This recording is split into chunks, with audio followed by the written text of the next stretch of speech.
C'est très beau, dites donc. Oui, eh bien, ai-je besoin de le dire? Je suis très content que Brigitte soit venue ce soir. C'est à moi? Ah oui. Mais c'est effrayant, hein. D'ordinaire... C'est un coup de foudre, d'ailleurs. D'ordinaire, lorsque je prépare le portrait de notre invité, Philippe, je fais preuve d'une conscience professionnelle qui justifierait d'ailleurs à elle seule une augmentation substantielle. Et j'épluche... Là, vous êtes payé en nature, pardonnez-moi. Oui. Hein, Et j'épluche tout ce qui touche de près ou de loin aux activités de notre hôte. Inutile de dire que pour Brigitte, j'étais prêt à toucher d'encore plus près que d'habitude quand je découvris avec stupéfaction qu'une grande partie de ma documentation cinématographique avait mystérieusement disparu. Certains films, particulièrement, que je m'apprêtais à visionner pour vérifier le fondement de rumeurs circulant autour de Brigitte. Mais en découvrant les titres explicites de ses œuvres de jeunesse, c'est-à-dire Rentre, c'est bon, ou Je suis une belle salope, ou encore Secrétaire sans culotte, entre nous soit dit une magnifique allégorie au gonflant bicentenaire de la Révolution, bien que tournée en 1978, oui, en découvrant ces titres, je pus très vite mettre un nom sur le mystérieux voleur.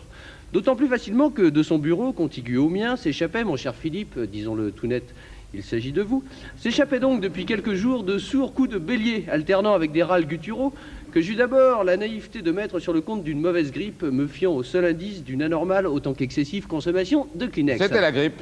C'était la grippe.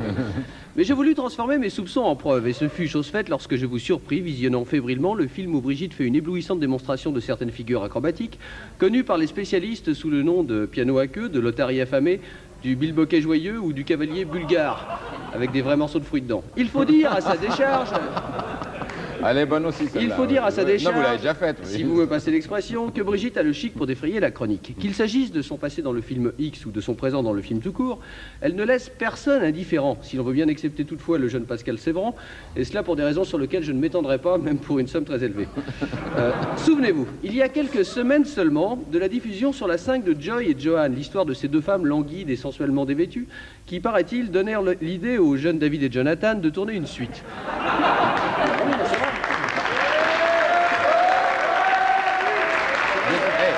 D'accord, mais des détails alors, Des détails. Oui, des détails, oui. David devant jouer le rôle du rachitique énervé et Jonathan celui du gros élan.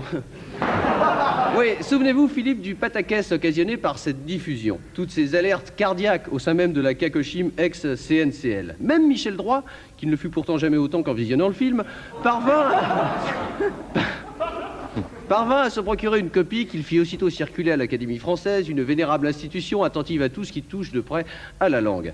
D'effrayer la chronique, ce fut, c'est et ce restera la signature de Brigitte, à qui il suffit de déambuler sans affectation dans la rue pour qu'aussitôt s'éveille de mal convoitise et que l'expert comptable le plus introverti se métamorphose subitement en boucle lubrique.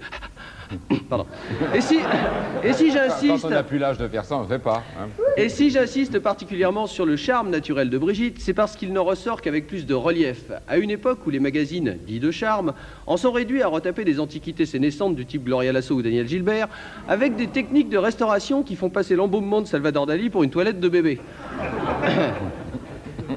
Non, Brigitte, elle, se déplace dans l'existence avec une décontraction et une spontanéité dont beaucoup feraient bien de s'inspirer.